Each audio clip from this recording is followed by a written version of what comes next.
The Drama is my second new rom-com in back-to-back weeks. Where this film stands apart is in its usage of a central twist, which I won't be going into detail here, rest assured.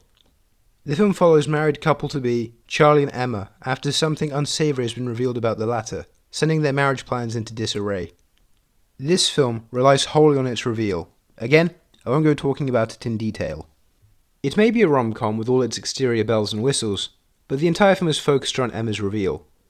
The structure of the film only makes the handling of the surprise thematic deep dive more interesting. The film is non-linear, messing with the audience's perspective so that a concrete truth cannot really be established. The past, the present, and nightmarish fantasies all coalesce, coming together to make one's own viewing uncomfortable. The entire film is a debate around accountability for one's own past, and so playing with narrative chronology around this theme really bolsters its capacity as a conversation piece. It's never not interesting. For sure, I can say that much. This is the type of film I really like. It's a small-scale pressure cooker revolving around one central theme, with the character perspectives interweave in a way where conflict is inevitable. Here, this is with the four main characters, Charlie, Emma, and their best friends, Mike and Rachel, although more characters do, in fact, enter the fray.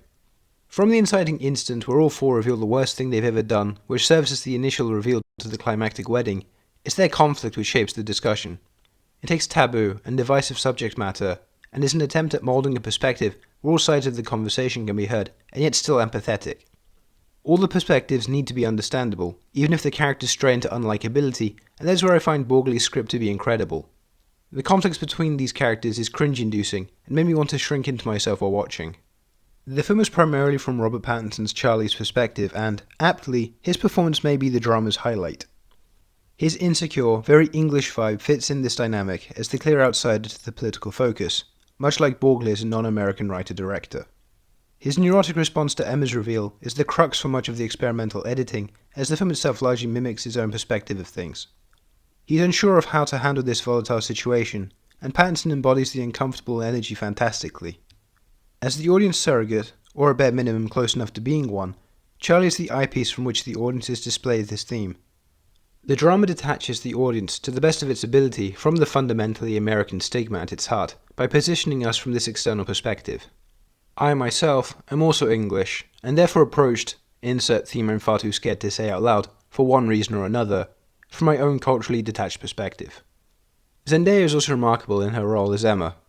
She's able to portray the changed individual who Emma has to be. She's moved on from the subject of the reveal, and now is a different person. She carries that weight.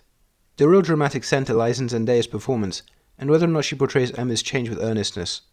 I'd like to believe she does. She makes the film's fundamental conflicts messy to approach because there is the want to believe her, but also the reveal which plants that inkling of doubt in the other characters. I choose to believe that people can change over time, and given the scale of the reveal, the change is plausible. I also need to talk about Alana Haim in this. Rachel is the largest force of external antagonism.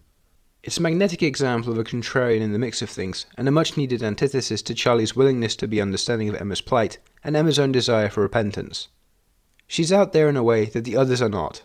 It's all absurd anyway in how things escalate, but Rachel is the key component in making things practically combust, taking things too far with an exceptionally unlikable character. Haim's use of dialogue, making lines come out harshly and violently, is the fun of her character. She was one of the main reasons I had been looking forward to this film. The hinting at some dark twist was the main selling point of the trailers, but her reaction shortly after was what fully had me buying into this film and anticipating it. Suffice to say, Haim is the master of reactions in this film and triggers a fair chunk of the cringy elements, adding to the film's entertainment factor. My one critique comes in the ending. I'm umming and ahhing about this one because, on one hand, I love how it reflects the beginning and the rom-com traits but filtered through the conclusion of the thematic arcs. On that front, this is an incredible ending. However, I think it isn't greatly paced. Just as the scene feels like it's being worn in, and I was getting used to the potential for maybe a scene or two afterward, it cuts to the title. The end. It's far too soon. I will say that it does feel shorter than a mere hour and 45 minutes, which, when purely focusing on the topic of the reveal, seems like a good runtime, especially for a rom-com as well. But it does leave the ending a little lackluster.